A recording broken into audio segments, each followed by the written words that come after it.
ਵਾਹਿਗੁਰੂ ਜੀ ਕਾ ਖਾਲਸਾ ਵਾਹਿਗੁਰੂ ਜੀ ਕੀ ਫਤਿਹ। ਗੁਰੂ ਪਿਆਰੀ ਗੁਰੂ ਸਵਾਰੀ ਸਨਮਾਨਯੋਗ ਸਾਧ ਸੰਗਤ ਜੀਓ, ਅੱਜ ਦਾ ਆਸ ਧੰਨ ਗੁਰੂ ਨਾਨਕ ਦਰਸ਼ਨ ਜੀ ਦੇ ਤਹਿਤ ਚੱਲ ਰਹੀ ਲੜੀਵਾਰ ਪ੍ਰਸੰਗ ਕਥਾ ਦੇ ਅੰਦਰ ਗੁਰੂ ਨਾਨਕ ਸਾਹਿਬ ਮਹਾਰਾਜ ਦੇ ਜੋ ਅਗਲਾ ਪ੍ਰਸੰਗ ਹੈਗਾ ਉਸ ਦੇ ਉੱਪਰ ਜੋ ਤਿਲ ਮਾਤਰ ਵਿਚਾਰ ਹੈਗੀ ਆ ਆਪ ਸਾਰੀਆਂ ਸੰਗਤਾਂ ਨਾਲ ਸਾਂਝਾ ਕਰਦਾ ਹੈ। ਸੋ ਗੁਰੂ ਨਾਨਕ ਸਾਹਿਬ ਮਹਾਰਾਜ ਉਹਨਾਂ ਟਾਈਮਾਂ ਦੇ ਵਿੱਚ ਘਰ ਦੇ ਵਿੱਚ ਬਿਲਕੁਲ ਚੁੱਪਚਾਪ ਬੈਠੇ ਰਹਿੰਦੇ, ਨਾ ਕਿਸੇ ਨਾਲ ਜ਼ਿਆਦਾ ਬੋਲਦੇ, ਨਾ ਚੱਲਦੇ, ਨਾ ਕਿਸੇ ਖਾਣ ਪੀਣ ਦੇ ਵਿੱਚ ਜ਼ਿਆਦਾ ਆਪਣੀ ਦਿਲਚਸਪੀ ਰੱਖਦੇ, ਅਤੇ ਨਾ ਹੀ ਜਿਹੜੇ ਹੈ ਕੱਪੜਿਆਂ ਦੀ। ਪਹਿਲਾਂ ਤਾਂ ਗੁਰੂ ਸਾਹਿਬ ਜਿਹੜੇ ਸੀਗੇ ਉਹ ਬਾਹਰ ਨਿਕਲ ਜਾਂਦੇ ਸੀਗੇ, ਪਰ ਹੁਣ ਜ਼ਿਆਦਾਤਰ ਘਰ ਦੇ ਅੰਦਰ ਹੀ ਚੁੱਪਚਾਪ ਕਰਕੇ ਬੈਠੇ ਰਹਿੰਦੇ। ਇਹਨਾਂ ਦੀ ਇਹ ਹਾਲਤ ਦੇਖ ਕੇ ਮਾਤਾ ਪਿਤਾ ਦੇ ਅੰਦਰ ਜਿਹੜਾ ਸੀਗਾ ਬੜੀ ਚਿੰਤਾ ਹੋਣ ਲੱਗੀ, ਬੜਾ ਫਿਕਰ ਹੋਣ ਲੱਗਾ। ਫਿਰ ਇੱਕ ਦਿਨ ਬਾਬਾ ਕਾਲੂ ਜੀ ਨੇ ਗੁਰੂ ਨਾਨਕ ਸਾਹਿਬ ਮਹਾਰਾਜ ਨੂੰ ਆਪਣੇ ਪਾਸ ਬੜੇ ਪਿਆਰ ਦੇ ਨਾਲ ਬੁਲਾਇਆ ਅਤੇ ਨਾਲ ਇਹੋ ਜਿਹੇ ਬਚਨ ਕਹਿਣ ਲੱਗੇ ਕਿ ਹੇ ਨਾਨਕ, ਕਿ ਹੁਣ ਤੂੰ ਘਰ ਦੇ ਜਿੰਨੇ ਵੀ ਸਾਰੇ ਕੰਮਕਾਰ ਹਨ ਇਹ ਹੁਣ ਸੰਭਾਲਣ ਦੇ ਯੋਗ ਹੋ ਗਿਆ ਹੈਗਾ। ਮੈਂ ਦੇਖਦਾ ਹੈਗਾ ਕਿ ਤੂੰ ਸਾਰਾ ਦਿਨ ਪੱਕੇ ਪਖੀਰਾ ਵਾਂਗੂ ਹੈ ਨਾ ਘਰ ਦੇ ਵਿੱਚ ਕੰਮਕਾਰ ਛੱਡ ਕੇ ਬੈਠਾ ਰਹਿੰਦਾ ਹੈਗਾ। ਅਗਰ ਤੂੰ ਕੰਮ ਨਹੀਂ ਕਰੇਗਾ ਤਾਂ ਕੰਮ ਤੋਂ ਬਗੈਰ ਕਿਵੇਂ ਗੁਜ਼ਾਰਾ ਹੋਏਗਾ। ਸੋ ਕੰਮ ਕਰਨਾ ਜਿਹੜਾ ਹੈ ਨਾ ਜ਼ਿੰਦਗੀ ਵਿੱਚ ਬੜਾ ਜ਼ਰੂਰੀ ਹੈਗਾ। ਅਤੇ ਮੇਰੇ ਮਨ ਦੇ ਇਹ ਖਦਸ਼ਾ ਸੀਗਾ ਕਿ ਤੂੰ ਮੇਰਾ ਨਾਮ ਜਿਹੜਾ ਹੈਗਾ ਇਸ ਜੱਗ ਦੇ ਵਿੱਚ ਰੋਸ਼ਨ ਕਰੇਗਾ ਹੈਗਾ। ਅਤੇ ਮੈਨੂੰ ਬੜਾ ਤੇਰੇ 'ਤੇ ਧੀਰਜ ਸੀਗਾ, ਮੈਨੂੰ ਬੜੀਆਂ ਤੇਰੇ 'ਤੇ ਵਿੱਚ ਆਸਾਂ ਸੀਗੀਆਂ, ਪਰ ਤੂੰ ਮੇਰੇ ਸਾਰੀਆਂ ਉਮੀਦਾਂ 'ਤੇ ਪਾਣੀ ਫੇਰ ਦਿੱਤਾ ਹੈਗਾ। ਅਤੇ ਲੋਕ ਜਿਹੜੇ ਹੈਗੇ ਆ ਉਹ ਪੂਰਨਮਾਸ਼ੀ ਦੇ ਚੰਦ ਨੂੰ ਸਾਰੇ ਜਿਹੜੇ ਦੇਖਦੇ ਆ, ਪਰ ਮੈਨੂੰ ਤਾਂ ਇਸ ਤਰ੍ਹਾਂ ਲੱਗਦਾ ਕਿ ਜਿਵੇਂ ਤੂੰ ਚੰਦ ਗ੍ਰਹਿਣ ਵਾਲਾ ਹੈ ਨਾ ਸਾਡੇ ਘਰ ਦੇ ਵਿੱਚ ਰਾਹੂ ਜੰਮ ਪਿਆ ਹੈਗਾ। ਕਿਉਂਕਿ ਵਪਾਰ ਕਰਨ ਦੀ ਤੈਨੂੰ ਅਕਲ ਨਹੀਂ ਹੈਗੀ ਆ, ਨਾ ਖੱਤਰੀ ਬਣ ਦੀ ਰੀਤੀ ਹੈਗੀ ਆ। ਹਾਂ, ਬਾਬਾ ਕਾਲੂ ਜੀ ਬਾਬੇ ਨਾਨਕ ਨੂੰ ਕਹਿਣ ਲੱਗੇ ਕਿ ਇੱਕ ਤਾਂ ਕੰਮ ਤੂੰ ਜ਼ਰੂਰ ਕਰਦਾ ਹੈ ਕਿ ਦੂਜੇ ਨੂੰ ਚੰਗੀ ਸਿੱਖਿਆ ਦਿੰਦਾ ਹੈ, ਪਰ ਕੋਈ ਵੀ ਕਮਾਈ ਕਰਕੇ ਕਦੀ ਘਰ ਨਹੀਂ ਲਾਇਆ। ਜਿਹੜਾ ਵੀ ਅਸੀਂ ਕੰਮ ਕਹਿੰਦੇ ਹਾਂ ਨਾ ਉਹੀ ਕੰਮ ਤੂੰ ਉਲਟ ਕਰਦਾ ਹੈਗਾ। ਅਤੇ ਕੋਈ ਐਸਾ ਕੰਮ ਕਰ ਕਿ ਜਿਹਦੇ ਨਾਲ ਇਸ ਘਰ ਦੇ ਸਾਰੇ ਪਰਿਵਾਰ ਮੈਂਬਰ ਖੁਸ਼ ਹੋਣ। ਬਾਹਰ ਜਾ ਕੇ ਥੋੜ੍ਹੀ ਕਮਾਈ ਕਰ, ਆਪਣੀ ਇੱਛਾ ਦੇ ਅਨੁਸਾਰ ਥੋੜ੍ਹਾ ਪੈਸਾ ਬਾਹਰੋਂ ਕਮਾ ਕੇ ਘਰ ਦੇ ਵਿੱਚ ਲਿਆ, ਤਾਂ ਜੋ ਮੈਨੂੰ ਵੀ ਸੁੱਖ ਹੋਵੇ ਅਤੇ ਸਾਰਾ ਪਰਿਵਾਰ ਦੇਖ ਕੇ ਵੀ ਰਾਜ਼ੀ ਹੋਵੇ।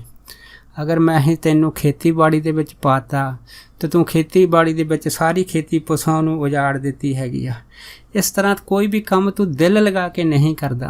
ਮੈਨੂੰ ਤਾਂ ਇਸ ਤਰ੍ਹਾਂ ਲੱਗਦਾ ਹੈਗਾ ਕਿ ਤੂੰ ਘਰ ਬਣਾਊ ਨਹੀਂ ਹੈ, ਘਰ ਉਜਾੜੂ ਹੈ। ਜਦੋਂ ਬਾਬਾ ਕਾਲੂ ਜੀ ਨੇ ਗੁਰੂ ਨਾਨਕ ਸਾਹਿਬ ਮਹਾਰਾਜ ਨੂੰ ਇਸ ਤਰ੍ਹਾਂ ਦੇ ਬੜੇ ਥੋੜ੍ਹੇ ਕ੍ਰੋਧ ਭਰੇ ਜਿਹੜੇ ਬਚਨ ਸੀ ਉਹ ਬੋਲੇ, ਅਤੇ ਗੁਰੂ ਨਾਨਕ ਸਾਹਿਬ ਮਹਾਰਾਜ ਜਿਹੜੇ ਸੀ ਆਪਣੇ ਪਿਤਾ ਜੀ ਦੇ ਬਚਨ ਸੁਣਦੇ ਚੁੱਪ ਕਰ ਰਹੇ। ਫਿਰ ਬਾਬਾ ਕਾਲੂ ਜੀ ਨੇ ਗੁਰੂ ਨਾਨਕ ਸਾਹਿਬ ਮਹਾਰਾਜ ਨੂੰ ਆਖਿਆ ਕਿ ਤੁਸੀਂ ਕਿਸੇ ਜਗ੍ਹਾ ਜਾ ਕੇ ਇੱਕ ਭਲਾ ਵਪਾਰ ਕਰੋ, ਐਸਾ ਵਪਾਰ ਕਰੋ ਕਿ ਜਿਸ ਵਪਾਰ ਦੇ ਵਿੱਚ ਬਹੁਤ ਸਾਰਾ ਹੈ ਨਾ ਲਾਭ ਹੋਵੇ। ਅਤੇ ਮੈਂ ਚਾਹੁੰਦਾ ਹੈਗਾ ਕਿ ਇਹ ਵਪਾਰ ਤੂੰ ਆਪਣੀ ਮਰਜ਼ੀ ਨਾਲ ਕਰ। ਜਦੋਂ ਤੂੰ ਆਪਣੀ ਮਰਜ਼ੀ ਨਾਲ ਵਪਾਰ ਕਰੇਗਾ, ਕੋਈ ਸੋਹਣੀ ਵਸਤ ਜਿਹੜੀ ਹੈ ਨਾ ਖਰੀਦ ਕੇ ਤੂੰ ਘਰ ਲਿਆਵੇ, ਤਾਂ ਜੋ ਘਰ ਦੇ ਵਿੱਚ ਹੈ ਨਾ ਸਾਰਾ ਜੋ ਧਨ ਖੁਸ਼ੀ ਅਤੇ ਕੁਸ਼ਲਤਾ ਜਿਹੜੀ ਆਵੇ। ਅਤੇ ਇਸ ਕਰਕੇ ਮੈਂ ਚਾਹੁੰਦਾ ਹੈਗਾ ਕਿ ਮੈਂ ਤੈਨੂੰ ਕੁਛ ਪੈਸੇ ਦਿੰਦਾ, ਉਹਨਾਂ ਪੈਸਿਆਂ ਦਾ ਜਾ ਕੇ ਤੂੰ ਬਾਹਰ ਜਾ ਕੇ ਕੋਈ ਸੱਚਾ ਕੋਈ ਖਰਾ ਸੌਦਾ ਕਰਕੇ ਆ। ਇਸ ਤਰ੍ਹਾਂ ਜਦੋਂ ਬਾਬਾ ਕਾਲੂ ਜੀ ਨੇ ਗੁਰੂ ਨਾਨਕ ਸਾਹਿਬ ਮਹਾਰਾਜ ਨੂੰ ਇਸ ਤਰ੍ਹਾਂ ਦੇ ਬਚਨ ਕਹੇ ਅਤੇ ਨਾਲ ਆਪਣਾ ਨੌਕਰ ਇੱਕ ਭੇਜਿਆ। ਉਸ ਨੌਕਰ ਨੂੰ ਕਿਹਾ ਕਿ ਤੁਸੀਂ ਜਾ ਕੇ ਭਾਈ ਬਾਲਾ ਜਿਹੜੇ ਸੰਧੂ ਜੀ ਹੈ ਉਹਨਾਂ ਨੂੰ ਬੁਲਾ ਕੇ ਲੈ ਕੇ ਆਓ। ਅਤੇ ਜਦੋਂ ਨੌਕਰ ਭਾਈ ਬਾਲਾ ਜੀ ਨੂੰ ਬਾਬਾ ਕਾਲੂ ਜੀ ਦੇ ਘਰ ਬੁਲਾ ਕੇ ਲੈ ਕੇ ਆਇਆ ਅਤੇ ਬਾਬਾ ਕਾਲੂ ਜੀ ਦੇ ਅੱਗੇ ਭਾਈ ਬਾਲੇ ਜੀ ਨੇ ਆ ਕੇ ਜਦੋਂ ਨਮਸਕਾਰ ਕੀਤੀ, ਤਾਂ ਫਿਰ ਬਾਬਾ ਕਾਲੂ ਜੀ ਨੇ ਭਾਈ ਬਾਲੇ ਜੀ ਨੂੰ ਕਿਹਾ ਕਿ ਤੁਸੀਂ ਗੁਰੂ ਨਾਨਕ ਦੇ ਸੰਗੀ ਹੋਵੋ, ਇਸ ਕਰਕੇ ਤੁਸੀਂ ਹੈ ਨਾ ਇਹਦੇ ਨਾਲ ਜਾ ਕੇ ਹਰੇਕ ਤਰ੍ਹਾਂ ਦਾ ਇਹਦੇ ਨਾਲ ਸਾਥ ਦੇਵੋ। ਸੋ ਮੈਂ ਚਾਹੁੰਦਾ ਹੈਗਾ ਕਿ ਤੁਸੀਂ ਦੋਨੇ ਜਾਣੇ ਜਾ ਕੇ ਬਾਹਰ ਕਿਸੇ ਦੂਰ ਨਗਰ ਦੇ ਵਿੱਚ ਕੋਈ ਚੰਗਾ ਵਪਾਰ ਕਰਕੇ ਆਵੋ, ਸੋਹਣੀ ਖੱਟੀ ਕਰਕੇ ਆਵੋ, ਤਾਂ ਜੋ ਘਰ ਦੇ ਵਿੱਚ ਸਾਰੀਆਂ ਚੀਜ਼ਾਂ ਦੀ ਸੁੱਖ ਸਹੂਲਤ ਹੋ ਸਕੇ। ਇਸ ਤਰ੍ਹਾਂ ਗੱਲਾਂ ਬਾਤਾਂ ਕਰਦਿਆਂ ਗੁਰੂ ਨਾਨਕ ਸਾਹਿਬ ਨੂੰ ਜਦੋਂ ਭਾਈ ਬਾਲਾ ਜੀ ਦੇ ਨਾਲ ਮਹਿਤਾ ਕਾਲੂ ਜੀ ਤਿਆਰ ਕੀਤਾ, ਅਤੇ ਨਾਲ ਹੀ ਬਾਬਾ ਕਾਲੂ ਜੀ ਨੇ 20 ਰੁਪਏ ਭਾਈ ਬਾਲਾ ਜੀ ਨੂੰ ਫੜਾਉਂਦੇ ਕਿਹਾ ਕਿ ਆਹ ਲਓ ਤੁਸੀਂ 20 ਰੁਪਈਏ। ਇਹਨਾਂ 20 ਰੁਪਈਆਂ ਦਾ ਹੈ ਨਾ ਬਹੁਤ ਇੱਕ ਕਿਸੇ ਜਗ੍ਹਾ 'ਤੇ ਜਾ ਕੇ ਇੱਕ ਲਾਭਦਾਇਕ ਜਿਹੜੀ ਹੈ ਨਾ ਵਸਤੂ ਨੂੰ ਦੇਖ ਕੇ ਚੰਗਾ ਸਮਝ ਕੇ ਤੇ ਉਹਦਾ ਸੱਚਾ ਸੌਦਾ ਕਰੋ, ਸੋਹਣਾ ਵਪਾਰ ਕਰਕੇ ਲਿਆਵੋ। ਜਦ ਇਸ ਤਰ੍ਹਾਂ ਬਾਬਾ ਕਾਲੂ ਜੀ ਨੇ 20 ਰੁਪਈਏ ਦਿੱਤੇ ਤਾਂ ਉਹ 20 ਰੁਪਈਏ ਬਾਬਾ ਬਾਲਾ ਜੀ ਹੁਣਾਂ ਨੇ ਜਿਹੜੇ ਸੀਗੇ ਮਹਿਤਾ ਕਾਲੂ ਜੀ ਦੁਆਰਾ ਦਿੱਤੇ ਸੀ ਉਹ ਆਪਣੇ ਪਾਸ ਰੱਖ ਲਏ। ਉਸ ਤੋਂ ਬਾਅਦ ਜਦ ਵਪਾਰ ਵਾਸਤੇ ਤੁਰਨ ਲੱਗੇ ਤਾਂ ਕੁਛ ਸਮਾਨ ਮਾਤਾ ਤ੍ਰਿਪਤਾ ਜੀ ਨੇ ਗੁਰੂ ਨਾਨਕ ਸਾਹਿਬ ਮਹਾਰਾਜ ਦੇ ਕੱਪੜੇ ਦੇ ਵਿੱਚ ਬੰਨ੍ਹਿਆ ਅਤੇ ਜਿਸ ਨੂੰ ਭਾਈ ਬਾਲਾ ਜੀ ਨੇ ਉਹ ਜਿਹੜਾ ਸੀ ਨਾਲ ਚੱਕ ਲਿਆ।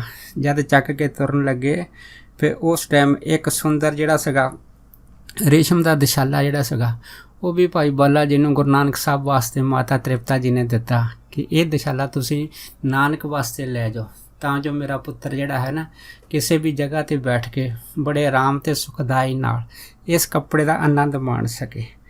ਇਸ ਤਰ੍ਹਾਂ ਕਰਦੇ ਕਰਦੇ ਜਦੋਂ ਘਰੋਂ ਤੁਰਨ ਲੱਗੇ ਸਾਰੇ ਪਰਿਵਾਰ ਨੇ ਬੜੀ ਖੁਸ਼ੀ ਕੀਤੀ। ਫਿਰ ਗੁਰੂ ਨਾਨਕ ਸਾਹਿਬ ਅਤੇ ਭਾਈ ਬਾਲਾ ਜੀ ਦਾ ਤੁਰੇ ਅਤੇ ਨਾਲ ਬਾਬਾ ਕਾਲੂ ਜੀ ਵੀ ਤੁਰ ਪਏ।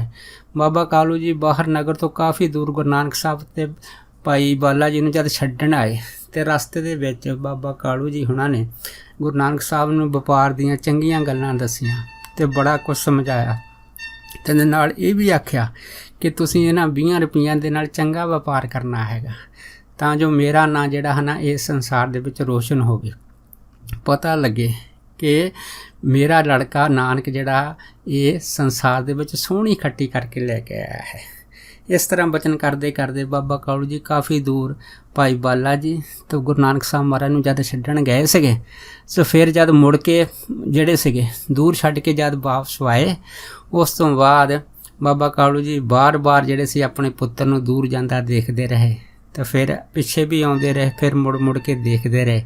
ਇਸ ਤਰ੍ਹਾਂ ਬਾਬਾ ਕਾਲੂ ਜੀ ਦਾ ਜਿਹੜਾ ਪੁੱਤਰ ਪ੍ਰਤੀ ਜੋ ਸਨੇਹ ਮੋਹ ਉਸ ਟਾਈਮ ਸੀਗਾ ਉਹ ਦੇਖਣ ਯੋਗ ਸੀਗਾ। ਇੱਧਰੋਂ ਗੁਰੂ ਨਾਨਕ ਸਾਹਿਬ ਮਹਾਰਾਜ ਅਤੇ ਭਾਈ ਬਾਲਾ ਜੀ ਜਿਹੜੇ ਸੀਗੇ ਇਹ ਤੁਰਦੇ ਤੁਰਦੇ ਰਸਤੇ ਵਿੱਚ ਕਈ ਨਗਰ ਜਿਹੜੇ ਸੀ ਉਹ ਲੰਘਦੇ ਤੁਰੇ ਗਏ ਅਤੇ ਇਸ ਤਰ੍ਹਾਂ ਤੁਰੇ ਜਾਂਦਿਆਂ ਗੁਰੂ ਨਾਨਕ ਸਾਹਿਬ ਮਹਾਰਾਜ ਨੇ ਭਾਈ ਬਾਲਾ ਜੀ ਨੂੰ ਭਗਤੀ ਬਰਾਗ ਅਤੇ ਗਿਆਨ ਦੇ ਗੁਣਾਂ ਦੀ ਕਾਫੀ ਕਹਾਣੀ ਜਿਹੜੀ ਸੀ ਉਹ ਰਸਤੇ 'ਚ ਸੁਣਾਉਂਦੇ ਗਏ। ਇਸ ਤਰ੍ਹਾਂ ਤੁਰੇ ਜਾਂਦੇ ਜਦ ਕਾਫੀ ਨਗਰ ਨਿਕਲ ਗਏ ਰਸਤੇ ਦੇ ਵਿੱਚ ਇੱਕ ਸੰਘਣਾ ਜੰਗਲ ਆਇਆ।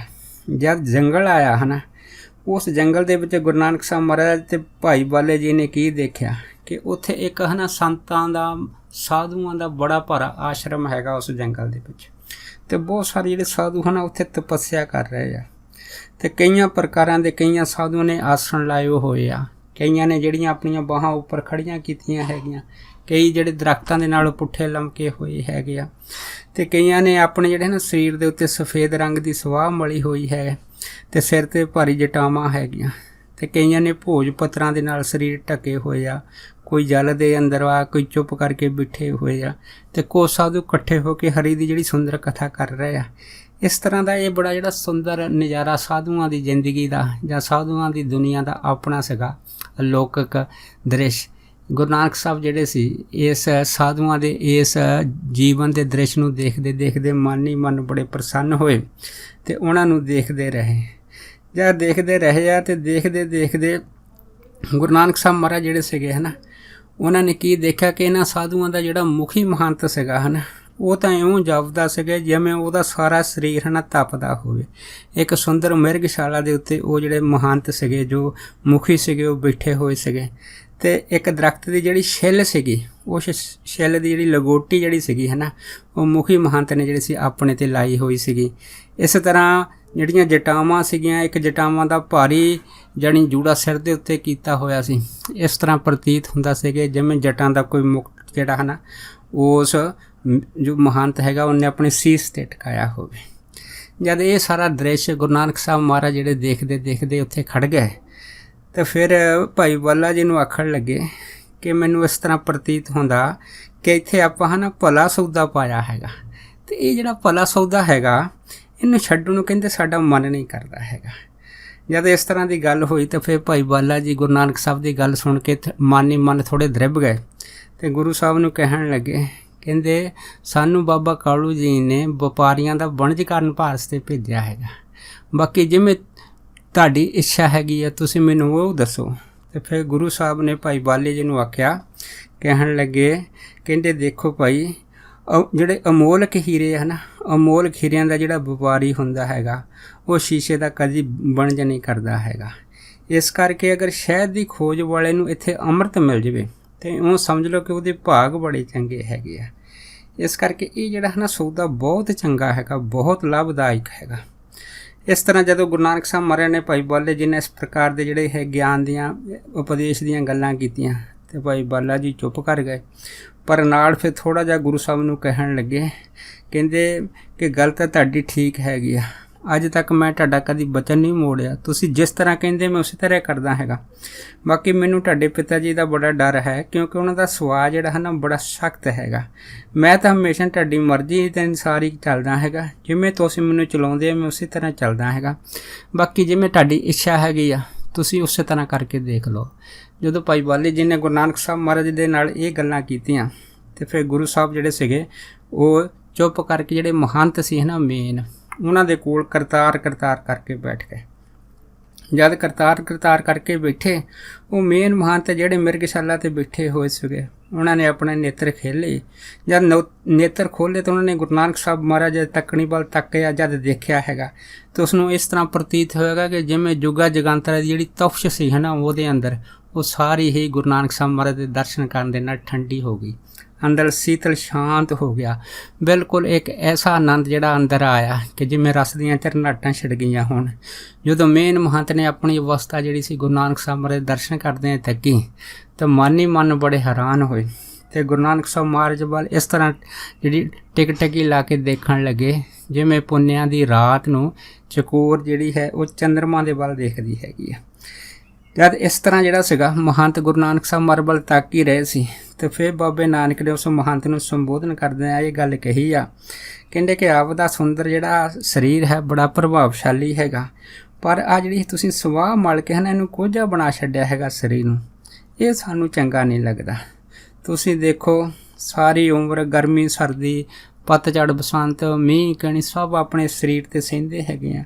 ਸੋ ਇਸ ਤਰ੍ਹਾਂ ਤੁਸੀਂ ਸਾਰੇ ਕੁਛ ਕਰਨ ਦੇ ਨਾਲ ਦਿਨ ਰਾਤ ਭੁੱਖੇ ਵੀ ਰਹਿੰਦੇ ਹੈਗੇ ਆ ਕਿ ਤੁਹਾਡਾ ਜਿਹੜਾ ਮਨ ਹੈਗਾ ਇਸ ਸਥਿਤੀ ਦੇ ਵਿੱਚ ਸਦਾ ਰਹਿੰਦਾ ਹੈਗਾ।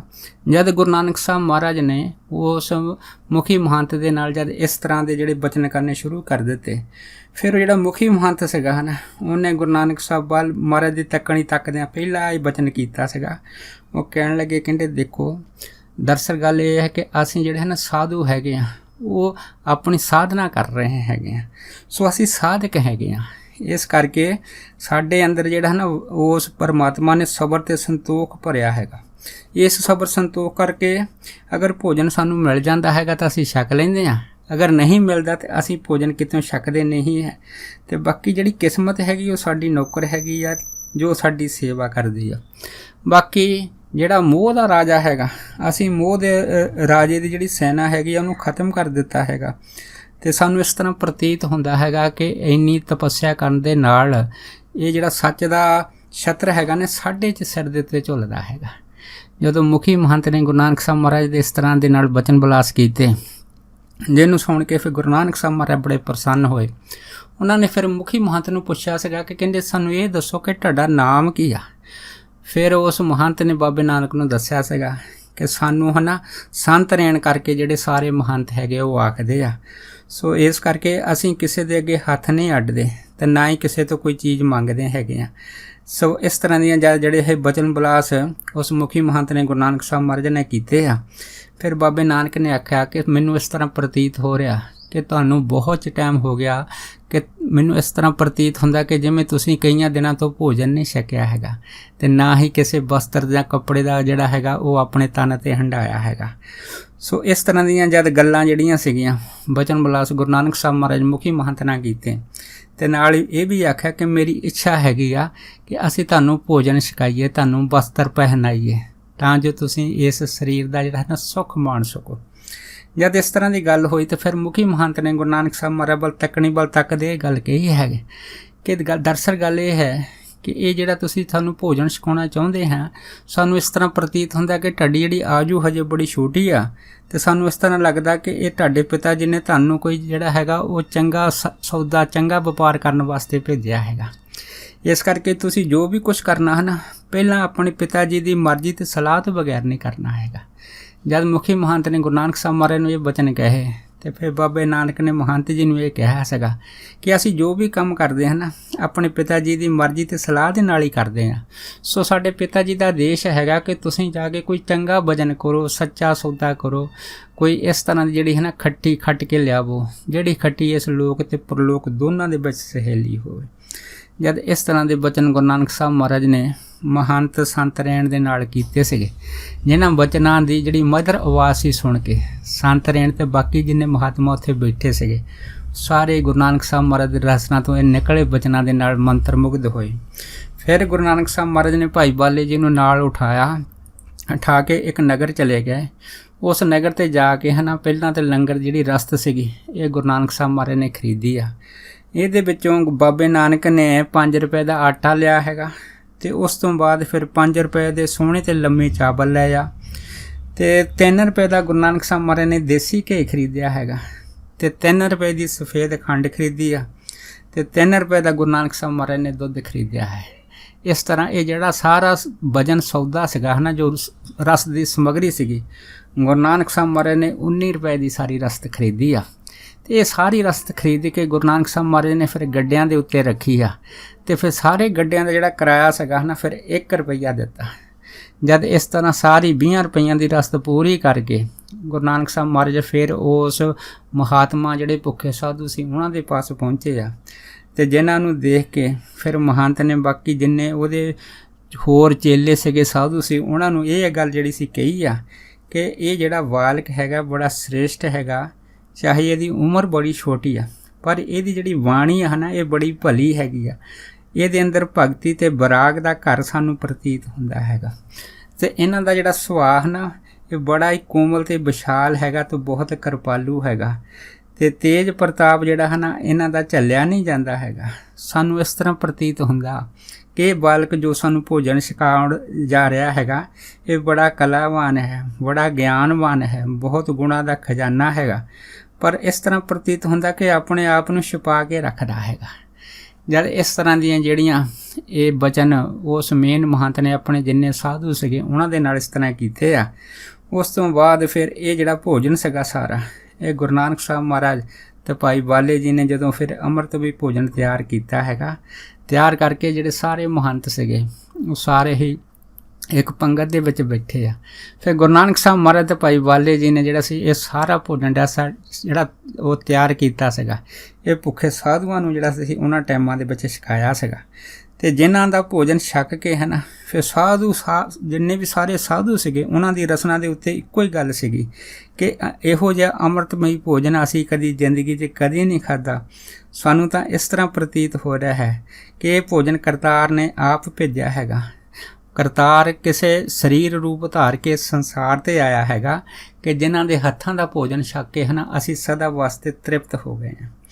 ਇਸ ਤਰ੍ਹਾਂ ਇਹ ਸਾਰਾ ਭੋਜਨ ਛਕਾ ਕੇ ਗੁਰੂ ਨਾਨਕ ਸਾਹਿਬ ਤੇ ਭਾਈ ਬਾਲਾ ਜੀ ਜਿਹੜੇ ਸੀਗੇ ਜਦੋਂ ਵਾਪਸ ਰਸਤੇ ਵਿੱਚ ਵਾਪਸ ਫਿਰ ਨਨਕਾਣਾ ਸਾਹਿਬ ਜਿਹੜਾ ਇਲਾਕਾ ਸੀਗਾ ਇਹਨਾਂ ਨੂੰ ਜਦ ਤੁਰਨ ਲੱਗੇ ਆ, ਜਦ ਘਰ ਵਾਪਸ ਤੁਰਨ ਲੱਗੇ ਆ ਗੁਰੂ ਨਾਨਕ ਸਾਹਿਬ ਮਹਾਰਾਜ, ਸੋ ਘਰ ਵਾਪਸੀ ਦੇ ਸਮੇਂ ਹੈ ਨਾ ਫਿਰ ਭਾਈ ਬਾਲੇ ਜੀ ਨੇ ਗੁਰੂ ਨਾਨਕ ਸਾਹਿਬ ਮਹਾਰਾਜ ਨੂੰ ਆਖਿਆ ਕਿ ਜੋ ਅਸੀਂ ਕੰਮ ਕੀਤਾ ਹੈਗਾ ਹੈ ਤਾਂ ਬਹੁਤ ਭਲਾ ਹੈਗਾ, ਕਿਸੇ ਭੁੱਖੇ ਨੂੰ ਪ੍ਰਸ਼ਾਦਾ ਛਕਾ ਦੇਣਾ, ਸੇਵਾ ਕਰ ਦੇਣੀ ਬਹੁਤ ਭਲੇ ਦਾ ਕੰਮ ਹੈਗਾ, ਪਰ ਹੁਣ ਗੱਲ ਇਹ ਹੈ ਕਿ ਜਿਉਂ-ਜਿਉਂ ਅਸੀਂ ਆਪਣੇ ਘਰ ਦੇ ਨਜ਼ਦੀਕ ਆ ਰਹੇ ਹਨ ਸੋ ਸਾਨੂੰ ਤੁਹਾਡੇ ਪਿਤਾ ਜੀ ਦਾ ਜਿਹੜਾ ਕ੍ਰੋਧ ਆ ਨਾ ਇਸ ਕ੍ਰੋਧ ਤੋਂ ਬੜਾ ਡਰ ਲੱਗਦਾ ਹੈਗਾ।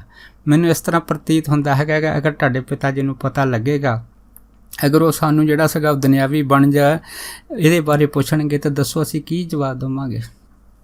ਜਦੋਂ ਭਾਈ ਬਾਲਾ ਜੀ ਨੇ ਗੁਰੂ ਨਾਨਕ ਸਾਹਿਬ ਮਹਾਰਾਜ ਨੂੰ ਇਸ ਤਰ੍ਹਾਂ ਦੇ ਜਿਹੜੇ ਸੀ ਉਹ ਗੱਲਾਂ ਆਖੀਆਂ ਤੇ ਗੁਰੂ ਸਾਹਿਬ ਮਹਾਰਾਜ ਨੇ ਜਿਹੜੇ ਸੀਗਾ ਭਾਈ ਬਾਲੇ ਜੀ ਨੂੰ ਇਹ ਆਖਿਆ ਕਿ ਜੋ ਕੰਮ ਜਿਹੜਾ ਪਿਤਾ ਜੀ ਨੇ ਕਿਹਾ ਸੀਗਾ ਕਿ ਭਲਾ ਬਣ ਜਾ ਕਰਨਾ ਹੈਗਾ ਸੋ ਅਸੀਂ ਆਪਣੇ ਪਿਤਾ ਜੀ ਦੇ ਕਹੇ ਅਨੁਸਾਰ ਹੀ ਕੀਤਾ ਹੈਗਾ, ਬਾਕੀ ਜੋ ਕਰਤਾਰ ਨੂੰ ਭਾਵੇ ਉਹ ਹੀ ਠੀਕ ਹੈਗਾ। ਇਸ ਤਰ੍ਹਾਂ ਬਚਨ ਕਰਦੇ ਗੁਰੂ ਨਾਨਕ ਸਾਹਿਬ ਬਾਲਾ ਜੀ ਜਦ ਵਾਪਸ ਆਪਣੇ ਘਰ ਦੇ ਵਿੱਚ ਨਜ਼ਦੀਕ ਪਹੁੰਚੇ ਤੇ ਫਿਰ ਗੁਰੂ ਨਾਨਕ ਸਾਹਿਬ ਮਹਾਰਾਜ ਜਿਹੜੇ ਸੀਗੇ ਉਹ ਆਪਣੇ ਘਰ ਨਹੀਂ ਗਏ। ਇੱਕ ਰਸਤੇ ਦੇ ਪਿੰਡੋਂ ਬਾਹਰ ਛੋਟਾ ਜਿਹਾ ਇੱਕ ਸੁੱਕਾ ਤਲਾਬ ਸੀਗਾ, ਉਸ ਸੁੱਕੇ ਤਲਾਬ ਦੇ ਦਰੱਖਤ ਦੇ ਥੱਲੇ ਹੈ ਨਾ ਗੁਰੂ ਨਾਨਕ ਸਾਹਿਬ ਮਹਾਰਾਜ ਜਿਹੜੇ ਬੈਠ ਗਏ। ਪਰ ਇੱਧਰੋਂ ਭਾਈ ਬਾਲਾ ਜੀ ਜਿਹੜੇ ਸੀਗੇ ਉਹ ਸਿੱਧੇ ਹੀ ਆਪਣੇ ਘਰ ਚਲੇ ਗਏ। ਪਰ ਜਦ ਮਾਤਾ ਕਾਲੂ ਜੀ ਬਾਬਾ ਜੀ ਨੂੰ ਪਤਾ ਲੱਗਾ ਕਿ ਭਾਈ ਬਾਲਾ ਜੀ ਜਿਹੜੇ ਹੈਗੇ ਆ ਉਹ ਵਾਪਸ ਆ ਗਏ ਆ, ਉਹਨਾਂ ਨੇ ਉਸੇ ਟਾਈਮ ਆਪਣਾ ਇੱਕ ਨੌਕਰ ਭਾਈ ਬਾਲਾ ਜੀ ਨੂੰ ਜਿਹੜਾ ਸੀਗਾ ਉਹ ਬੁਲਾਉਣ ਵਾਸਤੇ ਭੇਜਿਆ। ਜਦੋਂ ਭਾਈ ਬਾਲਾ ਜੀ ਬਾਬਾ ਕਾਲੂ ਜੀ ਪਾਸ ਪਹੁੰਚੇ ਆ ਤਾਂ ਫਿਰ ਬਾਬਾ ਕਾਲੂ ਜੀ ਨੇ ਭਾਈ ਬਾਲੇ ਜੀ ਨੂੰ ਜਿਹੜਾ ਹੈ ਨਾ ਬੜੇ ਘਬਰਾ ਕੇ ਬਚਨ ਕਹੇ, ਤੇ ਨਾਲ ਇਹ ਵੀ ਕਿਹਾ ਹੈਗਾ, ਕਹਿੰਦੇ ਵੀ ਮੈਨੂੰ ਇਹ ਦੱਸੋ ਕਿ ਜਿਹੜੇ ਮੈਂ ਤੁਹਾਨੂੰ 20 ਰੁਪਏ ਵਣਜ ਵਾਸਤੇ ਦਿੱਤੇ ਸੀ ਉਹ ਕਿੱਥੇ ਆ, ਨਾਨਕ ਕਿੱਥੇ ਹੈਗਾ, ਤੂੰ ਉਹਦਾ ਸਾਥ ਕਿਉਂ ਛੱਡਿਆ ਹੈਗਾ, ਬਾਕੀ ਜਿਹੜਾ ਵਪਾਰ ਕੀਤਾ ਹੈਗਾ ਉਹ ਕਿਹੜਾ ਵਪਾਰ ਕੀਤਾ ਹੈਗਾ, ਮੈਨੂੰ ਹਰੇਕ ਚੀਜ਼ ਦੀ ਜੋ ਪੂਰੀ ਖੋਜ ਹੈਗੀ, ਜੋ ਬਣਤਰ ਹੈਗੀ ਆ, ਜੋ ਲੇਖਾ ਜੋਖਾ ਹੈਗਾ ਮੈਨੂੰ ਹੁਣੇ ਦੇਵੋ। ਜਾਂ ਇਸ ਤਰ੍ਹਾਂ ਦੇ ਜਿਹੜੇ ਸੀ ਉਹ ਬਚਨ ਬਾਬਾ ਕਾਲੂ ਜੀ ਨੇ ਭਾਈ ਬਾਲਾ ਜੀ ਨੂੰ ਜਿਹੜੇ ਸੀ ਉਹ ਆਖੇ ਸੀ। ਤੇ ਫਿਰ ਭਾਈ ਬਾਲਾ ਜੀ ਨੇ ਬਾਬਾ ਕਾਲੂ ਜੀ ਨੂੰ ਜਿੰਨੀ ਜਿਹੜੀ ਹੱਡ ਬੀਤੀ ਸੀ ਉਹ ਆਪ ਸੁਣਾਈ ਆ। ਉਹਦੇ ਵਿੱਚ ਦੱਸਿਆ ਸੀਗਾ ਕਿ ਰਸਤੇ ਦੇ ਵਿੱਚ ਸਾਨੂੰ ਇੱਕ ਭੁੱਖੇ ਸਾਧੂਆਂ ਦੀ ਜਿਹੜੀ ਸੀ ਉਹ ਮੰਡਲੀ ਜਿਹੜੀ ਸੀ ਉਹ ਮਿਲ ਗਈ ਸੀ, ਤੇ ਉਸ ਮੰਡਲੀ ਦਾ ਜਿਹੜਾ ਭੁੱਖ ਸੀਗਾ ਬਾਬੇ ਨਾਨਕ ਤੋਂ ਜਿਹੜਾ ਸੀਗਾ ਉਹ ਬਰਦਾਸ਼ਤ ਨਹੀਂ ਹੋਇਆ, ਤੇ ਉਹਨਾਂ ਨੇ ਉਸੇ ਟਾਈਮ ਜਿਹੜੇ 20 ਰੁਪਏ ਸੀਗੇ ਹੈ ਨਾ ਉਹ ਲੰਗਰ ਰਸਤਾ ਲਿਆ ਕੇ ਕਿਵੇਂ ਇਹਨਾਂ ਭੁੱਖੇ ਸਾਧੂਆਂ ਨੂੰ ਵਰਤਾਤੀ ਹੈਗੀ। ਜਦ ਇਹ ਸਾਰੀ ਜਿਹੜੀ ਹੱਡ ਬੀਤੀ ਭਾਈ ਬਾਲਾ ਜੀ ਨੇ ਬਾਬਾ ਕਾਲੂ ਜੀ ਨੂੰ ਦੱਸੀ ਸੀਗੀ, ਤੇ ਜਿਸ ਨੂੰ ਸੁਣ ਕੇ ਜਿਹੜੇ ਕਾਲੂ ਜੀ ਦੇ ਮਨ ਦੇ ਅੰਦਰ ਜਿਹੜੀ ਕ੍ਰੋਧ ਦੀ ਬਲਦੀ ਅੱਗ ਸੀਗੀ ਹੈ ਨਾ ਉਹ ਇਸ ਤਰ੍ਹਾਂ ਭੜਕੀ ਹੈ ਜਿਵੇਂ ਬਲਦੀ ਅੱਗ ਦੇ ਉੱਤੇ ਕੋਈ ਦੇਸੀ ਘਿਓ ਪਾ ਦਿਆ ਹੋਵੇ। ਬਸ ਫਿਰ ਉਹਨਾਂ ਨੇ ਭਾਈ ਬਾਲੇ ਜੀ ਨੂੰ ਪੁੱਛਿਆ ਕਿ ਤੂੰ ਮੈਨੂੰ ਇਹ ਦੱਸ ਕਿ ਨਾਨਕ ਕਿੱਥੇ ਆ। ਸੋ ਫਿਰ ਭਾਈ ਬਾਲੇ ਜੀ ਨੇ ਆਖਿਆ ਸੀਗਾ ਕਿ ਨਾਨਕ ਬਾਹਰ ਇੱਕ ਜੋ ਸੁੱਕੀ ਛੱਪੜੀ ਹੈਗੀ ਆ ਉਸ ਛੱਪੜੀ ਦੇ ਵਿੱਚ ਬੈਠੇ ਆ। ਬਸ ਫਿਰ ਬਾਬਾ ਕਾਲੂ ਜੀ ਭਰੇ ਕ੍ਰੋਧ ਦੇ ਵਿੱਚ ਜਦ ਸੋ ਛੱਪੜੀ ਵੱਲ ਨੂੰ ਗਏ ਆ, ਤੇ ਫਿਰ ਇਸ ਨੂੰ ਦੇਖਦਿਆਂ ਹੀ ਜਿਹੜੇ ਸੀ ਬਾਕੀ ਹੋਰ 10 ਦਾਸੀਆਂ ਜਿਨ੍ਹਾਂ ਨੂੰ ਬਾਬੇ ਕਾਲੂ ਜੀ ਦਾ ਗੁੱਸੇ ਦਾ ਜਿਹੜਾ ਸੀ ਪਤਾ ਸੀਗਾ ਉਹ ਵੀ ਪਿੱਛੇ ਨੱਠੇ ਆ। ਪਰ ਇਹ ਤੋਂ ਜਦੋਂ ਮਾਤਾ ਤ੍ਰਿਪਤਾ ਜੀ ਉਹਨਾਂ ਨੂੰ ਪਤਾ ਲੱਗਾ ਕਿ ਕਾਲੂ ਜੀ ਜਿਹੜੇ ਹੈ ਗੁਰੂ ਨਾਨਕ ਸਾਹਿਬ ਮਹਾਰਾਜ ਨੂੰ ਕ੍ਰੋਧ ਦੇ ਵਿੱਚ ਜਿਹੜਾ ਹੈਗਾ ਉੱਥੋਂ ਲੈਣ ਵਾਸਤੇ ਬਹੁਤ ਗੁੱਸੇ ਭਰੇ ਗਏ ਆ, ਫਿਰ ਉਸੇ ਟਾਈਮ ਹੀ ਮਾਤਾ ਤ੍ਰਿਪਤਾ ਜੀ ਨੇ ਆਪਣੀ ਜਿਹੜੀ ਬੱਚੀ ਸੀਗੀ ਬੇਬੇ ਨਾਨਕੀ ਜੀ ਨੂੰ ਪਿੱਛੇ ਭੇਜਿਆ, ਤੇ ਬੇਬੇ ਨਾਨਕੀ ਜਿਹੜੇ ਸੀਗੇ ਉਹ ਵੀ ਦੌੜ ਕੇ ਜਦ ਪਿੱਛੇ ਪਹੁੰਚੇ ਆ ਤੇ ਕੀ ਦੇਖਿਆ ਇੱਧਰੋਂ ਬਾਬਾ ਕਾਲੂ ਜੀ ਜਿਹੜੇ ਸੀਗੇ ਉਹ ਸੁੱਕੇ ਤਲਾਬ ਦੇ ਕੋਲ ਪਹੁੰਚੇ ਆ। ਜਦ ਪਹੁੰਚੇ ਆ ਤੇ ਉੱਥੇ ਕੀ ਤੱਕਿਆ ਕਿ ਗੁਰੂ ਨਾਨਕ ਸਾਹਿਬ ਮਹਾਰਾਜ ਨਾ ਉਸ ਤਲਾਬ ਦੇ ਵਿੱਚ ਬੈਠੇ ਹੋਏ ਆ। ਬਸ ਫਿਰ ਬਾਬਾ ਕਾਲੂ ਜੀ ਨੇ ਕੋਈ ਆਲਾ ਦੁਆਲਾ ਨਹੀਂ ਦੇਖਿਆ, ਉਸੇ ਟਾਈਮ ਬਾਬਾ ਕਾਲੂ ਜੀ ਨੇ ਬਾਬੇ ਨਾਨਕ ਦੀ ਜਿਹੜੀ ਹੈ ਨਾ ਬਾਂਹ ਫੜ ਲਈ। ਬਾਂਹ ਫੜਦੇ ਸਾਰੀ ਹੈ ਨਾ ਜ਼ੋਰ ਦੇਣੀ ਇਹ ਕਹਿਣਾ ਸ਼ੁਰੂ ਕੀਤਾ, ਕਹਿਣ ਲੱਗੇ ਕਿ ਤੂੰ ਘਰ ਅਜਾੜੂ ਹੈਗਾ, ਸਾਨੂੰ ਇਹ ਦੱਸ ਵੀ ਰੁਪਏ ਕਿੱਥੇ ਗਏ ਆ, ਕਿਹੜਾ ਵਪਾਰ ਜਿਹੜਾ ਤੂੰ ਕੀਤਾ ਹੈਗਾ, ਤੇ ਲਿਆ ਕੇ ਮੈਨੂੰ ਦਿਖਾੜ, ਤੇ ਤੂੰ ਮੇਰੇ ਘਰ ਦੇ ਵਿੱਚ ਜੰਮ ਕੇ ਹੈ ਨਾ ਮੇਰਾ ਨਾਮ ਪੂਰਾ ਮਿੱਟੀ 'ਚ ਮਿਲਾਤਾ ਹੈਗਾ। ਜਦ ਇਸ ਤਰ੍ਹਾਂ ਦੇ ਜਿਹੜੇ ਸੀ ਬਚਨ ਬਾਬਾ ਕਾਲੂ ਜੀ ਨੇ ਗੁਰੂ ਨਾਨਕ ਸਾਹਿਬ ਮਹਾਰਾਜ ਨੂੰ ਕ੍ਰੋਧ ਭਰੇ ਕਹਿਣੇ ਸ਼ੁਰੂ ਕਰ ਦਿੱਤੇ, ਤੇ ਗੁਰੂ ਨਾਨਕ ਸਾਹਿਬ ਮਹਾਰਾਜ ਜਿਹੜੇ ਚੁੱਪ ਕਰਕੇ ਬਾਬਾ ਕਾਲੂ ਜੀ ਦੇ ਇਹ ਜਿਹੜੇ ਕ੍ਰੋਧ ਭਰੇ ਬਚਨ ਸੀਗੇ ਸੁਣਦੇ ਰਹੇ। ਪਰ ਬਾਬਾ ਕਾਲੂ ਜੀ ਦਾ ਕ੍ਰੋਧ ਜਿਹੜਾ ਸੀਗਾ ਨਾ ਉਸ ਟਾਈਮ ਜਿਹੜਾ ਸੀਗਾ ਉਹ ਸ਼ਾਂਤ ਨਹੀਂ ਸੀ ਹੋ ਰਿਹਾ, ਸਗੋਂ ਹੋਰ ਜਿਹੜਾ ਸੀ ਉਹ ਭੜਕ ਰਿਹਾ ਸੀਗਾ। ਇਸ ਤਰ੍ਹਾਂ ਬਾਬਾ ਕਾਲੂ ਜੀ ਨੇ ਬਾਬੇ ਨਾਨਕ ਦੀ ਜਿਹੜੀ ਬਾਂਹ ਜਿਹੜੀ ਫੜੀ ਹੋਈ ਸੀ ਉਹ ਜ਼ੋਰ ਦੀ ਜਿਹੜੀ ਹਿਲਾਉਣੀ ਸ਼ੁਰੂ ਕਰ ਦਿੱਤੀ। ਜਦ ਹਿਲਾਉਣੀ ਸ਼ੁਰੂ ਕਰ ਦਿੱਤੀ ਤੇ ਨਾਲ ਹੀ ਆਪਣੇ ਸੱਜੇ ਹੱਥ ਦੇ ਨਾਲ ਹੈ ਨਾ ਗੁਰੂ ਨਾਨਕ ਸਾਹਿਬ ਮਹਾਰਾਜ ਦੀ ਖੱਬੀ ਗੱਲ੍ਹ ਦੇ ਉੱਤੇ ਇੱਕ ਚਪੇੜ ਸੀਗੀ, ਤਮਾਚਾ ਸੀਗਾ, ਕੱਢ ਮਾਰਿਆ। ਜਦ ਮਾਰਿਆ ਹੈਗਾ ਤਾਂ ਉਸ ਤੋਂ ਬਾਅਦ ਗੁਰੂ ਨਾਨਕ ਸਾਹਿਬ ਮਹਾਰਾਜ ਦੀ ਫਿਰ ਉਹ ਜਿਹੜੀ ਬਾਂਹ ਸੀਗੀ ਖੱਬੇ ਹੱਥ ਦੇ ਨਾਲ ਫਿਰ ਸੱਜੀ ਗੱਲ੍ਹ ਦੇ ਉੱਤੇ ਫਿਰ ਜਿਹੜਾ ਦੂਸਰਾ ਤਮਾਚਾ ਮਾਰਿਆ। ਇਸ ਤਰ੍ਹਾਂ ਜਦ 2-4 ਤਮਾਚੇ ਚਪੇੜਾਂ ਬਾਬਾ ਕਾਲੂ ਜੀ ਨੇ ਗੁਰੂ ਨਾਨਕ ਸਾਹਿਬ ਮਹਾਰਾਜ ਦੇ ਜਿਹੜੇ ਸੀ ਉਹ ਜ਼ੋਰ ਨਾਲ ਮਾਰਨੀਆਂ ਸ਼ੁਰੂ ਕੀਤੀਆਂ, ਤੇ ਉਸੇ ਟਾਈਮ ਜਿਹੜੇ ਸੀ ਬੇਬੇ ਨਾਨਕੀ ਜੀ ਵੀ ਪਹੁੰਚ ਗਏ। ਉਹਨਾਂ ਨੇ ਜਾ ਕੇ ਪਹਿਲਾਂ ਆਪਣੇ ਪਿਤਾ ਬਾਬਾ ਕਾਲੂ ਜੀ ਦਾ ਹੱਥ ਫੜਿਆ, ਤੇ ਹੱਥ ਫੜਦਿਆਂ ਸਾਰੇ ਜਿਹੜੇ ਸੀਗੇ ਜ਼ੋਰ ਨਾਲ ਕਹਿਣਾ ਸ਼ੁਰੂ ਕੀਤਾ ਕਿ ਤੁਸੀਂ ਮੇਰੇ ਦਾਤਾਰ ਪਰਮੇਸ਼ਰ ਨੂੰ ਕਿਉਂ ਇਸ ਤਰ੍ਹਾਂ ਮਾਰਦੇ ਹੋ। ਜਦ ਬੇਬੇ ਨਾਨਕੀ ਜੀ ਨੇ ਆਪਣਾ ਜਿਹੜਾ ਰੰਜਿਸ਼ ਸੀਗਾ ਬਾਬਾ ਕਾਲੂ ਜੀ ਅੱਗੇ ਜਿਹੜਾ ਸੀਗਾ ਉਹ ਕੀਤਾ, ਤਾਂ ਫਿਰ ਬਾਬਾ ਕਾਲੂ ਜੀ ਜਿਹੜੇ ਸੀਗੇ ਕੁਛ ਟਾਈਮ ਵਾਸਤੇ ਜਿਹੜੇ ਸੀ ਫਿਰ ਪਿੱਛੇ ਹਟੇ। ਪਰ ਇੱਧਰੋਂ ਗੁਰੂ ਨਾਨਕ ਸਾਹਿਬ ਮਹਾਰਾਜ ਦੇ ਜਿਹੜੇ ਗੱਲ ਦੇ ਉੱਤੇ ਪਈਆਂ ਚਪੇੜਾਂ ਬਾਬਾ ਕਾਲੂ ਜੀਆਂ ਸੀ ਉਹਨਾਂ ਦੇ ਨਿਸ਼ਾਨ ਪੈ ਗਏ। ਇਸ ਤਰ੍ਹਾਂ ਪਏ ਹੈ ਕਿ ਜਿਵੇਂ ਕਮਲ ਦੇ ਫੁੱਲਾਂ ਦੇ ਉੱਤੇ ਹੈ ਨਾ ਕਾਲੇ ਭੋਰੇ ਬੈਠੇ ਹੋਣ, ਇਸ ਤਰ੍ਹਾਂ ਨੀਲ ਪੈ ਗਿਆ ਸੀ। ਤੇ ਗੁਰੂ ਨਾਨਕ ਸਾਹਿਬ ਮਹਾਰਾਜ ਦੀ ਅੱਖਾਂ ਦੇ ਵਿੱਚ ਜਿਹੜੇ ਸੀਗੇ ਉਹ ਜਲ ਉਤਰਿਆ ਸੀਗਾ, ਤੇ ਜਲ ਇਸ ਤਰ੍ਹਾਂ ਸੀਗਾ ਜਿਵੇਂ ਕਮਲ ਦੇ ਫੁੱਲਾਂ ਦੇ ਉੱਤੇ ਤਰੇਲ ਪਈ ਹੋਵੇ। ਇਹ ਸਾਰਾ ਜਿਹੜਾ ਦ੍ਰਿਸ਼ ਸੀਗਾ ਹੈ ਨਾ, ਇਹ ਬੜਾ ਭਾਵਕ ਸੀਗਾ। ਜਿੰਨੇ ਵੀ ਦੇਖਿਆ ਦਾਸ ਦਾਸੀਆਂ ਨੇ ਸਾਰੇ ਗੁਰੂ ਨਾਨਕ ਸਾਹਿਬ ਮਹਾਰਾਜ ਦੀ ਇਹ ਹਾਲਤ ਦੇਖ ਕੇ ਸੀ ਦੇਖਦੇ ਸਾਰੀ ਹੈ ਨਾ ਬਹੁਤ ਜ਼ਿਆਦਾ ਮਨ ਹੀ ਮਨ ਦੁਖੀ ਹੋਇਆ। ਉਹਨਾਂ ਨੇ ਮਨ ਹੀ ਮਨ ਇਹ ਜਿਹੜੀ ਸੱਟ ਸੀਗੀ ਬਹੁਤ ਜ਼ਿਆਦਾ ਮਹਿਸੂਸ ਕੀਤੀ। ਪਰ ਬਾਬਾ ਕਾਲੂ ਜੀ ਦੇ ਹੁਣ ਗੁੱਸੇ ਦਾ ਸਾਹਮਣਾ ਕੌਣ ਕਰੇ। ਪਰ ਉਸੇ ਟਾਈਮ ਫਿਰ ਗੁਰੂ ਨਾਨਕ ਸਾਹਿਬ ਮਹਾਰਾਜ ਸੀਗੇ ਜਿਹੜੇ ਬਾਬਾ ਕਾਲੂ ਜੀ ਦੇ ਨਾਲ ਇੱਥੇ ਛੱਪੜ ਦੇ ਵਿੱਚ ਸੁੱਕੇ ਤਲਾਅ ਦੇ ਵਿੱਚ ਬੈਠੇ ਹੋਏ ਸੀਗੇ। ਜਦ ਇਸ ਦੀ ਖਬਰ ਜਿਹੜੀ ਸੀਗੀ ਪੂਰੇ ਸ਼ਹਿਰ ਵਾਸੀਆਂ ਨੂੰ ਵੀ ਪਤਾ ਲੱਗੀ। ਹੋਰ ਬਹੁਤ ਸਾਰੇ ਜਿਹੜੇ ਸ਼ਹਿਰ ਵਾਸੀ ਉਹਨਾਂ ਟਾਈਮਾਂ ਦੇ ਵਿੱਚ ਸੀਗੇ, ਨਗਰ ਦੇ ਲੋਕ, ਉਹ ਵੀ ਇਕੱਠੇ ਹੋ ਕੇ ਇਸ ਜਗ੍ਹਾ ਪਹੁੰਚੇ ਅਤੇ ਬਹੁਤ ਭਾਰਾ ਇਕੱਠ ਹੋ ਗਿਆ। ਅਤੇ ਕਈਆਂ ਨੇ ਬਾਬਾ ਕਾਲੂ ਜੀ ਨੂੰ ਫੜ ਕੇ ਜਿਹੜਾ ਸੀਗਾ ਉਹ ਸ਼ਾਂਤ ਕੀਤਾ ਅਤੇ ਘਰ ਲੈ ਆਂਦਾ। ਇੱਧਰੋਂ ਜਦ ਇਹ ਖਬਰ ਨੌਕਰਾਂ ਨੇ ਜੋ ਬਾਬਾ ਰਾਏ ਬਲਾਰ ਜਿਹੜੇ ਸੀਗੇ ਉਹਨਾਂ ਨੂੰ ਜਦ ਦਿੱਤੀ ਆ, ਅਤੇ ਬਾਬਾ ਰਾਏ ਬਲਾਰ ਵੀ ਜਿਹੜੇ ਸੀ ਇਹ ਖਬਰ ਸੁਣ ਕੇ ਜਿਹੜੇ ਸੀਗੇ ਮਨ ਹੀ ਮਨ ਬਹੁਤ ਪਰੇਸ਼ਾਨ ਹੋਏ। ਉਹਨਾਂ ਨੇ ਵੀ ਮਨ ਹੀ ਮਨ ਇਸ ਖਬਰ ਦਾ ਜਿਹੜਾ ਸੀਗਾ ਬੜਾ ਮਨ 'ਚ ਦੁੱਖ ਪ੍ਰਗਟ ਕੀਤਾ ਕਿ ਕਿਵੇਂ ਬਾਲ ਨਾਨਕ ਨੂੰ ਬਾਬਾ ਕਾਲੂ ਜੀ ਨੇ ਮੂੰਹ 'ਤੇ ਚਪੇੜਾਂ ਮਾਰੀਆਂ। ਸੋ ਇਹ ਜਿਹੜੀ ਗੱਲ ਸੀਗੀ ਰਾਏ ਬਲਾਰ ਦੇ ਅੰਦਰ ਜਿਹੜੀ ਸੀ ਜਰੀ ਨਹੀਂ ਸੀ ਜਾਂਦੀ। ਉਹਨਾਂ ਨੇ ਉਸੇ ਟਾਈਮ ਆਪਣਾ ਨੌਕਰ ਭੇਜ ਕੇ ਅਤੇ ਬਾਬਾ ਕਾਲੂ ਜੀ ਨੂੰ ਆਪਣੇ ਪਾਸ ਸੱਦਿਆ ਅਤੇ ਸੱਦ ਕੇ ਫਿਰ ਰਾਏ ਬਲਾਰ ਨੇ ਹੈ ਨਾ ਬਾਬਾ ਕਾਲੂ ਜੀ ਨੂੰ ਜਿਹੜੀ ਸੀ ਉਹਨਾਂ ਟਾਈਮਾਂ ਦੇ ਵਿੱਚ ਜਿਹੜਾ ਸੀ ਉਹ ਬੜੀਆਂ ਝਾੜਾਂ ਪਾਉਣੀਆਂ ਸ਼ੁਰੂ ਕਰ ਦਿੱਤੀਆਂ ਅਤੇ ਨਾਲ ਇਹ ਵੀ ਜਿਹੜਾ ਸੀਗਾ ਉਹ ਕਹਿਣਾ ਸ਼ੁਰੂ ਕਰ ਦਿੱਤਾ ਹੈਗਾ ਕਿ ਤੇਰਾ ਜਿਹੜਾ ਹਿਰਦਾ ਨਾ ਪੱਥਰ ਹੈਗਾ ਅਤੇ ਤੂੰ ਹਮੇਸ਼ਾ ਆਪਣੇ ਪੁੱਤਰ ਦੀ ਨਿੰਦਿਆ ਹੀ ਕੀਤੀ ਆ। ਤੈਨੂੰ ਪੁੱਤਰ ਦਾ ਕੋਈ ਮੋਹ ਨਹੀਂ ਗਾ ਅਤੇ ਨਾ ਹੀ ਤੈਨੂੰ ਈਸ਼ਵਰ ਦਾ ਕੋਈ ਭੈ ਆ। ਸਗੋਂ ਤੇਰੇ ਅੰਦਰ ਜਿਹੜਾ ਹੈ ਨਾ ਲੋਭ ਦੇ ਲਹਿਰ ਦਾ ਲਾਲਚ ਹੈਗਾ ਇਹ ਤੇਰੇ ਅੰਦਰ ਘਰ ਕਰ ਚੁੱਕਾ ਹੈਗਾ। ਜਦ ਇਸ ਤਰ੍ਹਾਂ ਦਾ ਜਿਹੜਾ ਕ੍ਰੋਧ ਭਰੇ ਬਚਨ ਸੀਗੇ ਉਹ ਰਾਏ ਬਲਾਰ ਜੀ ਨੇ ਬਾਬਾ ਕਾਲੂ ਜੀ ਨੂੰ ਕਹਿਣੇ ਸ਼ੁਰੂ ਕਰ ਦਿੱਤੇ। ਅਤੇ ਫਿਰ ਬਾਬਾ ਕਾਲੂ ਜੀ ਨੇ ਇਹ ਗੱਲ ਕਹੀ ਸੀਗੀ, ਕਹਿਣ ਲੱਗੇ ਵੀ ਗੱਲ ਇੱਕ ਇਹ ਹੈਗੀ ਆ ਕਿ ਤੁਸੀਂ ਮੈਨੂੰ ਇਹ ਦੱਸੋ ਕਿ ਅਸਲ ਜਿਹੜਾ ਹੈ ਨਾ ਦੋਸ਼ੀ ਕੌਣ ਹੈ। ਤੁਸੀਂ ਮੇਰੇ ਨਾਲੋਂ ਵੱਧ ਰੋਸ ਐਵੇਂ ਹੀ ਕਰੀ ਜਾਂਦੇ ਹੈ। ਇਹ ਨਾਨਕ ਨੇ ਸਾਰਾ ਧਨ ਫਕੀਰਾਂ ਨੂੰ ਲੁਟਾਤਾ ਹੈਗਾ। ਇੱਕ ਵਾਰ ਇਹਨੇ ਨੇ ਕਈ ਵਾਰ ਘਰ ਉਜਾੜਿਆ ਹੈਗਾ। ਜਦ ਇਸ ਤਰ੍ਹਾਂ ਦੇ ਵਚਨ ਬਾਬਾ ਕਾਲੂ ਜੀ ਨੇ ਬਾਬਾ ਰਾਏ ਬਲਾਰ ਜੀ ਨੂੰ ਕਹਿਣੇ ਸ਼ੁਰੂ ਕਰ ਦਿੱਤੇ ਸੀਗੇ। ਪਰ ਬਾਬਾ ਰਾਏ ਬਲਾਰ ਜੀ ਨੇ ਜਿਹੜੇ ਸੀਗੇ ਉਹ ਬਾਬਾ ਕਾਲੂ ਜੀ ਨੂੰ ਇਹ ਕਿਹਾ ਸੀਗਾ ਕਿ ਨਹੀਂ ਕਾਲੂ, ਤੇਰੀ ਮੱਤ ਮਾਰੀ ਗਈ ਹੈ। ਤੂੰ ਇਹ ਨਹੀਂ ਪਛਾਣਦਾ ਹੈਗਾ ਕਿ ਜਿਸ ਨੂੰ ਤੂੰ ਆਪਣਾ ਪੁੱਤਰ ਸਮਝਦਾ ਉਹ ਤੇਰਾ ਪੁੱਤਰ ਨਹੀਂ ਹੈਗਾ। ਜਿਸ ਨੂੰ ਤੂੰ ਘਰ ਉਜਾੜੂ ਕਹਿੰਦਾ ਹੈ ਘਰ ਉਜਾੜੂ ਨਹੀਂ ਹੈਗਾ। ਇਹਨੇ ਤਾਂ ਜੋ ਘਰ ਤੋਂ ਉਜਾੜੂ ਲੋਕੀ ਹੈ ਪੂਰੇ ਸੰਸਾਰ ਨੂੰ ਜਿਹੜਾ ਹੈਗਾ ਉਹ ਵਸਾਉਣ ਵਾਸਤੇ ਆਇਆ ਹੈਗਾ। ਜਦ ਇਸ ਤਰ੍ਹਾਂ ਦੇ ਰਾਏ ਬਲਾਰ ਜੀ ਨੇ ਆਖੇ ਆ ਅਤੇ ਫਿਰ ਜਿਹੜੇ ਬਾਬਾ ਕਾਲੂ ਜੀ ਰਾਏ ਬਲਾਰ ਜੀ ਦੇ ਇਹ ਸਾਰੇ ਜਿਹੜੇ ਬਚਨ ਸੀਗੇ ਹੈ ਨਾ ਇਹ ਸੁਣ ਕੇ ਜਿਹੜੇ ਸੀ ਚੁੱਪ ਕਰ ਗਏ ਸੀਗੇ। ਫਿਰ ਉਸੇ ਟਾਈਮ ਬਾਬਾ ਰਾਏ ਬਲਾਰ ਜੀ ਨੇ ਗੁਰੂ ਨਾਨਕ ਸਾਹਿਬ ਮਹਾਰਾਜ ਨੂੰ ਆਪਣੇ ਪਾਸ ਬੁਲਾਇਆ ਹੈਗਾ। ਅਤੇ ਜਦੋਂ ਗੁਰੂ ਸਾਹਿਬ ਪਹੁੰਚੇ ਆ ਅਤੇ ਗੁਰੂ ਸਾਹਿਬ ਦੇ ਜਿਹੜੀਆਂ ਗੱਲਾਂ ਦੇ ਉੱਤੇ ਚਪੇੜਾਂ ਦੇ ਨਿਸ਼ਾਨ ਪਏ ਸੀ ਜਿਨ੍ਹਾਂ ਨੂੰ ਦੇਖ ਕੇ ਰਾਏ ਬਲਾਰ ਜੀ ਦਾ ਹਿਰਦਾ ਪੂਰੀ ਤਰ੍ਹਾਂ ਦਰਬ ਗਿਆ ਸੀਗਾ। ਉਸੇ ਟਾਈਮ ਰਾਏ ਬਲਾਰ ਜਿਹੜੇ ਸੀਗੇ ਆਪਣੇ ਪਲੰਗ ਤੋਂ ਉੱਠੇ ਆ, ਉੱਠ ਕੇ ਗੁਰੂ ਨਾਨਕ ਸਾਹਿਬ ਮਹਾਰਾਜ ਨੂੰ ਆਪਣੀ ਗਲਬਕੜੀ 'ਚ ਲਿਆ ਹੈਗਾ ਅਤੇ ਗਦ ਹੋ ਗਏ ਆ। ਅਤੇ ਰਾਏ ਬਲਾਰ ਜੀ ਦੇ ਅੱਖਾਂ 'ਚੋਂ ਭਾਰੀ ਜਿਹੜੇ ਹੰਝੂ ਸੀਗੇ ਗੁਰੂ ਨਾਨਕ ਸਾਹਿਬ ਮਹਾਰਾਜ ਨੇ ਗਲਬਕੜੀ ਪਾ ਕੇ ਥੱਲੇ ਡਿੱਗੇ ਆ। ਅਤੇ ਨਾਲ ਹੀ ਕਾਲੂ ਨੂੰ ਕਹਿਣ ਲੱਗੇ ਸੀਗੇ ਰਾਏ ਬਲਾਰ ਜੀ ਕਹਿਣ ਲੱਗੇ ਹੇ ਕਾਲੂ, ਤੂੰ ਬਹੁਤ ਭਾਰਾ ਨਿਰਾਦਰ ਕੀਤਾ ਹੈਗਾ। ਇੱਕ 20 ਰੁਪਏ ਦੀ ਗੱਲ ਸੀਗੀ, ਇਹਨਾਂ 20 ਰੁਪਇਆਂ ਬਦਲੇ ਤਾਂ ਬਾਬੇ ਨਾਨਕ ਨੂੰ ਬੜੇ ਕਠੋਰ ਬਚਨ ਬੋਲੇ ਹੈ। ਤੂੰ ਬਹੁਤ ਨਿਰਦਈ ਆ, ਤੂੰ ਮੇਰਾ ਬਚਨ ਨਹੀਂ ਮੰਨਿਆ ਕਿਉਂਕਿ ਤੇਰਾ ਕੰਮ ਹੀ ਝਗੜਾ ਕਰਨਾ ਹੈਗਾ। ਇਸ ਤਰ੍ਹਾਂ ਦੇ ਬਚਨ ਜਦੋਂ ਰਾਏ ਬਲਾਰ ਜੀ ਨੇ ਦੁਬਾਰਾ ਬਾਬਾ ਕਾਲੂ ਜੀ ਨੂੰ ਆਖੇ ਸੀ ਫਿਰ ਬਾਬਾ ਕਾਲੂ ਜੀ ਜਿਹੜੇ ਚੁੱਪ ਕਰ ਗਏ ਸੀ। ਫਿਰ ਨਾਲ ਇਹ ਵੀ ਕਹਿਣ ਲੱਗੇ ਰਾਏ ਬਲਾਰ ਜੀ ਕਿ ਜਿਹੜੀ 20 ਰੁਪਈਆਂ ਦੀ ਗੱਲ ਹੈਗੀ ਆ ਇਹ 20 ਰੁਪਈਏ ਕੀ ਜਿੰਨਾ ਵੀ ਨਾਨਕ ਤੇਰੇ ਘਰ ਦਾ ਨੁਕਸਾਨ ਕਰੇਗਾ ਇਹ ਸਾਰੀ ਕੀਮਤ ਮੈਂ ਅਦਾ ਕਰਾਂਗੇ। ਇਹ ਕਹਿ ਕੇ ਰਾਏ ਬਲਾਰ ਨੇ ਆਪਣਾ ਇੱਕ ਨੌਕਰ ਜਿਹੜਾ ਸੀਗਾ ਉਹ ਇੱਕ ਜਗ੍ਹਾ ਭੇਜਿਆ। ਜਿਸ ਜਗ੍ਹਾ ਭੇਜਿਆ ਨੌਕਰ ਨੂੰ ਇਹ ਗੱਲ ਆਖੀ ਰਾਏ ਬਲਾਰ ਜੀ ਨੇ ਕਿ ਤੂੰ ਉੱਥੋਂ ਜਾ ਕੇ ਹੈ ਨਾ 20 ਰੁਪਈਏ ਲੈ ਕੇ ਆ। ਸੋ ਜਦੋਂ ਨੌਕਰ ਜਿਹੜਾ ਸੀਗਾ ਉਹ ਖੋਖਰ ਜਾਤ ਦੀ ਇੱਕ ਰਾਣੀ ਸੀਗੀ। ਜਦ ਖੋਖਰ ਜਾਤ ਦੀ ਰਾਣੀ ਤੋਂ 20 ਰੁਪਈਏ ਲੈ ਕੇ ਆਇਆ ਤਾਂ ਉਹਨੇ ਆ ਕੇ ਫਿਰ ਰਾਏ ਬਲਾਰ ਜੀ ਨੂੰ ਜਿਹੜੇ ਸੀਗੇ ਉਹ 20 ਰੁਪਈਏ ਫੜਾਏ।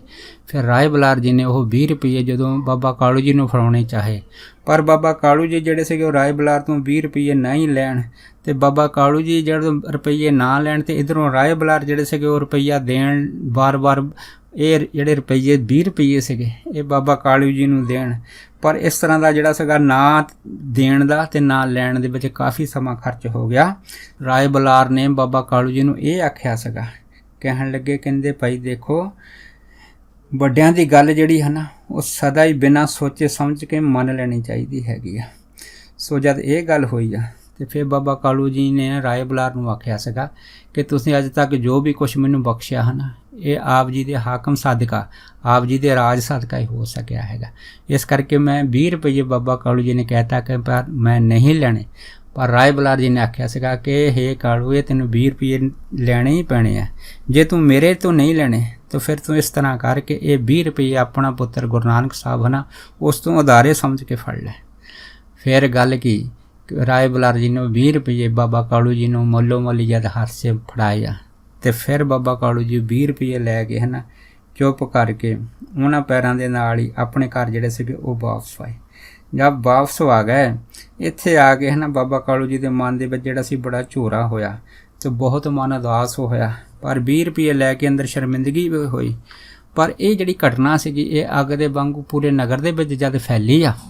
ਇਸ ਘਟਨਾ ਤੋਂ ਬਾਅਦ ਫਿਰ ਜਿਹੜੇ ਆਮ ਨਗਰ ਦੇ ਵਾਸੀ ਸੀਗੇ ਉਹਨਾਂ ਨੇ ਬਾਬਾ ਕਾਲੂ ਜੀ ਦੀ ਜਿਹੜੀ ਸੀ ਇਸ ਨਰਾਦਰੀ ਦੀ ਜਿਹੜੀ ਹੈ ਬਹੁਤ ਜ਼ਿਆਦਾ ਭੰਡੀ ਆਪਣੇ ਨਗਰ 'ਚ ਕੀਤੀ ਆ ਕਿ ਕਿਵੇਂ ਬਾਬਾ ਕਾਲੂ ਜੀ ਨੇ ਗੁਰੂ ਨਾਨਕ ਸਾਹਿਬ ਮਹਾਰਾਜ ਦੇ ਨਾਲ ਇਸ ਤਰ੍ਹਾਂ ਝਗੜਾ ਕੀਤਾ ਹੈਗਾ।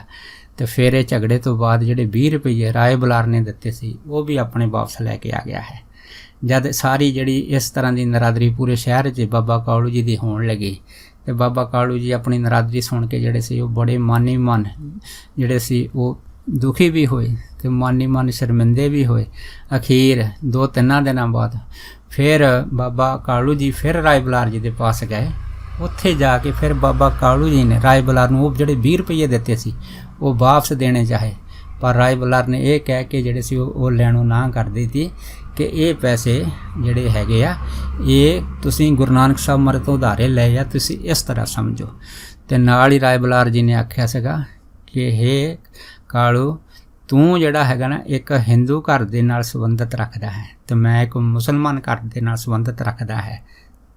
ਮੇਰਾ ਚਿੱਤ ਕਰਦਾ ਕਿ ਮੈਂ ਨਾਨਕ ਨੂੰ ਆਪਣੇ ਘਰ ਲੈ ਆਵਾਂ, ਪਰ ਮੁਸਲਮਾਨ ਹੋਣ ਕਰਕੇ ਮੈਂ ਗੁਰੂ ਨਾਨਕ ਸਾਹਿਬ ਨੂੰ ਆਪਣੇ ਘਰ ਲਿਆਉਣਾ ਜਿਹੜਾ ਹੈ ਨਾ ਉਹ ਬਹੁਤ ਜ਼ਿਆਦਾ ਚੰਗਾ ਨਹੀਂ ਸਮਝਦਾ ਹੈਗਾ।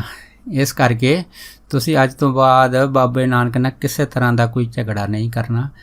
ਅਗਰ ਕਿਉਂਕਿ ਉਹ ਆਪਣੀ ਮਨ ਦੀ ਮੌਜ ਦੇ ਮਾਲਕ ਵਾ, ਅਗਰ ਕਿਸੇ ਵੀ ਚੀਜ਼ ਦਾ ਤੇਰਾ ਅੱਗੇ ਵੀ ਨੁਕਸਾਨ ਹੋਵੇਗਾ ਤਾਂ ਉਹ ਨੁਕਸਾਨ ਤੂੰ ਮੇਰੇ ਕੋਲ ਪੂਰਾ ਕਰਨਾ ਹੈਗਾ।